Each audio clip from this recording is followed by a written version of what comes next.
Hej TikTok, klokken er 2 om natten, det er fredag, og jeg har bare nogle ting, jeg gerne vil fortælle jer.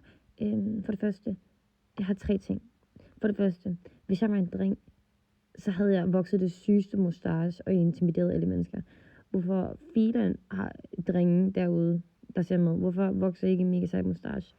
Jeg forstår jeg ikke. Taber. Sådan, jeg har muligheden.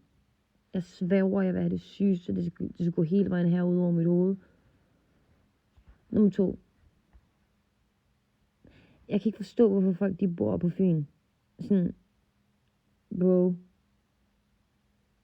Altså, jeg kommer fra Jylland, men jeg kan ikke forstå, hvorfor folk de bor på Fyn. Jeg føler virkelig, det ikke eksisterer. Kun Odense. Jeg er rimelig sikker på, at der er byer, men de er blevet lavet af regeringen som fake byer, for at folk tror, at der bor flere i Danmark, end der gør. Men der bor kun folk i Odense. Og der findes ikke andre byer på Fyn. Det var nummer 2.